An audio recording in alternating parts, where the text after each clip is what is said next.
అందరికీ నమస్కారమండి. తెలుగు కథల సంపుటికి స్వాగతం. నా పేరు శ్వేత. ఈరోజు మనం చెప్పుకోబోయే కథ అబ్బరాజు జయలక్ష్మి గారు రచించిన క్షమించు నాన్న అనే కథను విందామండి. కథలోనికి వెళ్లే ముందు మన ఛానల్ని మొదటిసారిగా చూస్తున్న వారైతే సబ్స్క్రైబ్ చేసుకోవడం మర్చిపోకండి. కథను పూర్తిగా విన్న తర్వాత లైక్ చేయడం, షేర్ చేయడం అస్సలు మర్చిపోవద్దండి. ఇంకెందుకండి ఆలస్యం, కథలోనికి వెళ్ళిపోదాం. అమ్మాయితో మాట్లాడాక మీకు ఏ సంగతి తెలియజేస్తానండి అన్నారు రామచంద్రయ్య గారు కళ్ళజోడు సవరించుకుంటూ. మీరిలా నానుస్తూ ఉంటే ఈ సంబంధం చేయి దాటిపోతుందండి. బంగారం లాంటి సంబంధం. ఈ అబ్బాయికి ఏ వంక పెట్టడానికి అవకాశం లేదసలు అన్నారాయన. అవుననుకోండి, మీకు తెలుసు కదా అమ్మాయి పట్టుదల ఎలాంటిదో. తనతో ఒక్క మాటైనా చెప్పకుండా మీకు నేను మాటివ్వలేను. సాయంత్రం అమ్మాయి వచ్చాక మాట్లాడి తనను ఒప్పించే ప్రయత్నం చేస్తాను. మీరు మరోలా అనుకోవద్దు అన్నారు రామచంద్రయ్య గారు. సరే, మీ ఇష్టం. కాస్త గట్టిగా నచ్చజెప్పే ప్రయత్నం చెయ్యండి. వీలైనంత తొందరలోనే ఏ సంగతి చెప్పండి. లేకపోతే ఇంత మంచి సంబంధం తప్పిపోయిందని తర్వాత మీరే విచారించాల్సి వస్తుంది. నేను చెప్పవలసిందంతా చెప్పాను, ఇక మీ ఇష్టం మరి అంటూ పై కండువా సవరించుకుంటూ లేచి గేటు తీసుకుని బయటికి వెళ్ళాడు పేరిశాస్త్రి. జాహ్నవి చాలా అందంగా ఉంటుంది. అందానికి తోడు అతిశయం కూడా ఎక్కువే. అసలు ఎవ్వరూ ఆమెకు నచ్చరు. కాలేజీలో చదివినన్నాళ్ళు ఎవ్వరితోనూ స్నేహం కూడా ఎక్కువగా చేసేది కాదు. తోటి విద్యార్థులకే కాదు, లెక్చరర్లకు కూడా పేర్లు పెట్టి ఎగతాళి చేస్తూ ఉండేది. ఆమె అందాన్ని చూసి ఎవ్వరైనా దగ్గరికి రావాలనుకున్నా ఆమె అహంభావం, నోటి దురుసుతనం వల్ల ఆమెడ దూరంలో ఉండేవాళ్ళు వాళ్ళంతా కూడా. ఆమె ఆలోచనలు ఎప్పుడూ కూడా ఆకాశంలో విహరిస్తూనే ఉంటాయి. 6 అడుగుల అందగాడు, రాజకుమారుడు లాంటి వాడు పడవంత కారులో వచ్చి తనను వరిస్తాడు అని లంకంత ఇంట్లో మహారాణిలాగా దర్జాగా బ్రతకాలని కలలు కంటూ ఉంటుంది. అందుకే పేరిశాస్త్రి తీసుకువచ్చిన పెళ్లి సంబంధాలను ఇష్టపడటం లేదు ఆవిడ. కొందరిని పెళ్లి చూపుల్లో చూశాక, కొందరి వివరాలు విన్నాక, మరికొంతమందిని ఫోటోల్లో చూడగానే ఇలా ఎన్నో రకాలుగా ఏదో వంకలు చెప్పి తెచ్చిన సంబంధాలన్నీ తిప్పికొట్టేస్తుంది. రామచంద్రయ్య గారికి 4 ఆడపిల్లలే. ఉపాధ్యాయులుగా చేసి రిటైర్ అయిన ఆయన సంపాదించింది ఆర్థికంగా ఏమీ లేకపోయినా మంచి మాస్టారుగా పేరు మాత్రం తెచ్చుకున్నారు. ఉత్తమ ఉపాధ్యాయుడిగా కీర్తింపబడ్డాడు. ఆ యశశ్చంద్రికలే ఆయన ముఖంలో ఎనలేని సంతోషాన్ని, సంతృప్తిని నింపినట్లుగా ఉంటుంది తేజస్సుతో కూడిన ఆయన రూపం. అంతకు మించిన ఆస్తిపాస్తులను కూడా ఆయన ఏనాడు ఆశించలేదు, వాటి కోసం పాకులాడలేదు. ఉన్నంతలోనే 3 కూతుళ్ల పెళ్లిళ్ళు చేసేసి అత్తవారింటికి పంపగలిగారు. 4వ కూతురైన జాహ్నవికి కూడా పెళ్లి చేసి ఆయన బాధ్యతను పూర్తి చేసుకొని నిశ్చింతగా ఉండాలని ఆయన ఆశపడుతున్నారు. కానీ జాహ్నవి పెళ్ళి ఒక పెద్ద సమస్యగా తోస్తుంది ఆయనకి. ఆమె గొంతెమ్మ కోరికలు, మొండితనం తన ఆర్థిక పరిస్థితికి సవాళ్లుగా నిలుస్తున్నాయి. ఈలోగా భార్యకు తరచుగా అనారోగ్యం కలగటం, పెళ్ళైన కూతుళ్ళ పురుళ్ళు పుణ్యాలు అంటూ అప్పుడప్పుడు వస్తూ పోతూనే ఉండటం, వీటితో సతమతమవుతూనే ఉన్నారు రామచంద్రయ్య గారు. తన అందచందాల మీద ఉన్న శ్రద్ధ చదువు మీద లేకపోవటంతో జాహ్నవి చదువు అంతంత మాత్రంగానే సాగింది. దానికి తోడు ఇంటి ఆర్థిక పరిస్థితులు కూడా సహకరించకపోవటంతో ఎలాగో డిగ్రీ వరకు మాత్రం పూర్తి చేయగలిగింది. ఒక ప్రైవేటు స్కూల్లో టీచర్గా చేరింది. ఈ సాదాసీదా జీవితానికి ఎప్పుడు స్వస్తి చెప్పడమా, ఎప్పుడు తనకు మంచి రోజులు వస్తాయా అని ఎదురు చూస్తూ ఉంటుంది. జాహ్నవిని కలల లోకం నుంచి వెనక్కు లాక్కు వచ్చి వాస్తవాన్ని కళ్ళ ముందు కదిలేలా చేస్తూ ఉంటాయి ఇంటి పరిస్థితులు. అయినా ఆమె మనసు కళ్ళెం లేని గుర్రంలా ఎక్కడికో దౌడు తీస్తూనే ఉంటుంది. కలల రాకుమారుడి కోసం కలవరిస్తూనే ఉంటుంది. అమ్మా జాహ్నవి, నీ పెళ్ళి కూడా చేసేస్తే నా బాధ్యత పూర్తవుతుంది. శాస్త్రిగారు మంచి సంబంధం ఒకటి ఉందని చెప్పారు. వరుడు బాగా చదువుకున్నవాడు, మంచివాడు కూడా అంటూ రామచంద్రయ్య చెబుతుండగానే, మంచి అంటే ఏంటి నాన్న? ఊరికే మంచి సంబంధం, మంచివాడు అంటుంటారు. మంచితనం ఏం ఒరగబెడుతుంది? మిమ్మల్ని, మీ మంచితనాన్ని చూస్తూనే ఉన్నాను కదా. మీ మంచితనంతో కారు కొనగలిగారా? మేడ కట్టగలిగారా? ఎందుకు పనికిరాని ఈ మంచితనం ఎందుకు నాన్నా? అంది జాహ్నవి. అదేంటమ్మా, మంచితనాన్ని మించింది ఏముంది చెప్పు? గుణగణాలు వ్యక్తికి ప్రధానం కానీ నువ్వనుకునే సిరి సంపదలు కలకాలం నిలిచేవి కావు తల్లి.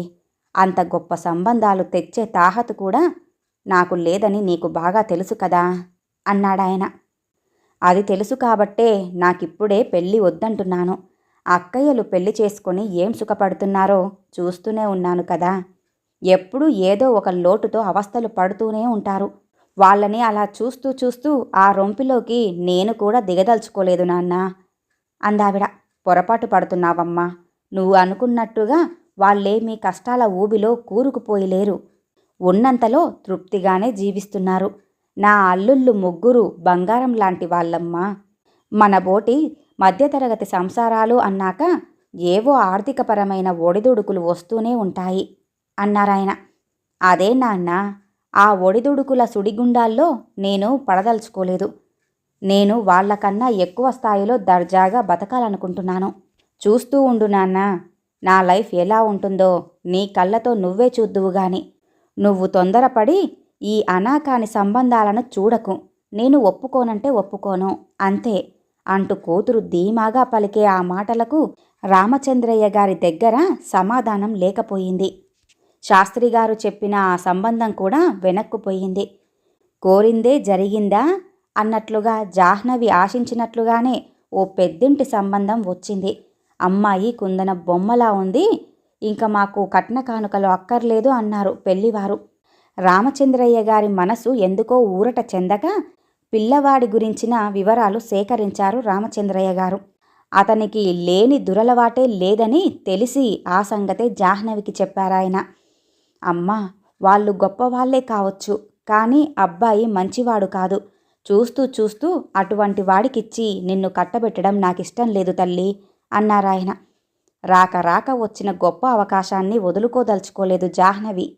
గొప్ప గొప్ప వాళ్లకు వాళ్ళ స్టేటస్కు తగ్గట్టుగా కొన్ని అలవాట్లు కూడా తప్పనిసరిగా ఉంటాయి నాన్న.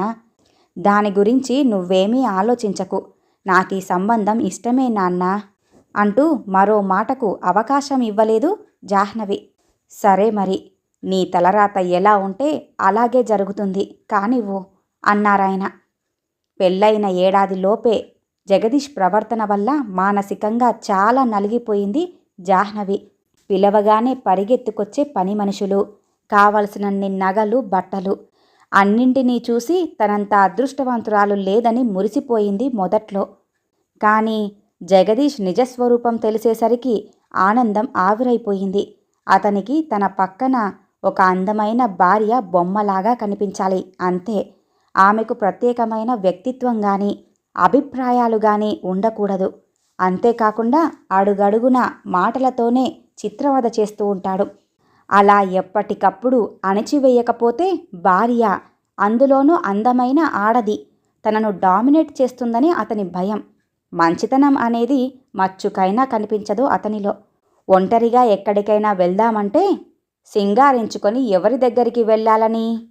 నాకన్నా డబ్బున్నవాడు ఎవడికైనా వలవేస్తున్నావా అంటాడు. ములుకుల్లా గుచ్చుకునే అతని మాటలను భరించలేకపోయేది జాహ్నవి. ఎప్పుడైనా ఎదురు తిరిగి సమాధానం చెప్పిన రోజున ఇంటికి వచ్చాక నానా మాటలు అంటూ ఒక్కొక్కసారి చెయ్యి కూడా చేసుకునేవాడు.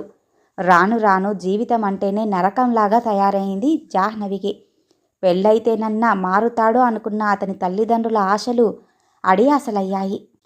పూజ్యులైన నాన్నగారికి జాహ్నవి నమస్కరించి వ్రాయునది.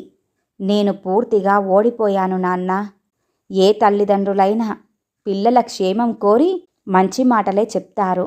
అవి తలకెక్కించుకోకుండా పొగరుబోతుతనంతో వ్యవహరించే నాలాంటి వాళ్లకు తగిన శాస్తి జరగక తప్పదు. మీ అల్లుడు నా అందం చూసి ఏరి కోరి నన్ను పెళ్లి చేసుకున్నాడని మీరు పొంగిపోతున్నారు. కానీ అది నిజం కాదు నాన్న. అతనికి అందమైన బానిస కావాలి. కాదు కాదు, షోకేజ్లో ఉన్న బొమ్మలాంటి భార్య కావాలి, అంతే.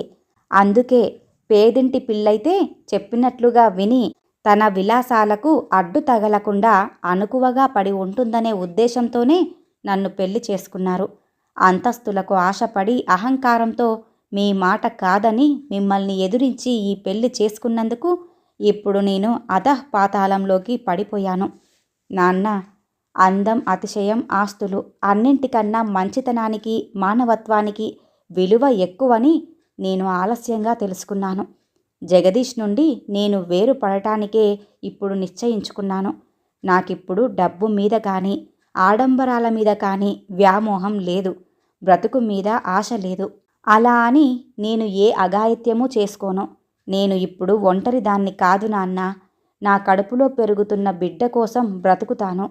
నా బిడ్డను నేను మంచితనం, మానవత్వం మూర్తిభవించిన ఉన్నత వ్యక్తిగా, నీ అంతటి గొప్పవాడిగా పెంచుతాను. అవును నాన్న, నేను నీ గొప్పతనాన్ని అర్థం చేసుకోలేకపోయాను. నీ మనసుకు కష్టం కలిగించినందుకు శిక్షగా అన్నట్లుగా నాకు నీ ఆఖరి చూపు కూడా దక్కలేదు. అమ్మ పోయాక ఒంటరిగా ఉన్న నిన్ను ఎన్నోసార్లు చూడటానికి కూడా అనుమతించలేదు జగదీష్. నీ మరణ వార్త నాకు ఆలస్యంగా తెలిసింది. అందుకు కారణం కూడా జగదీషే.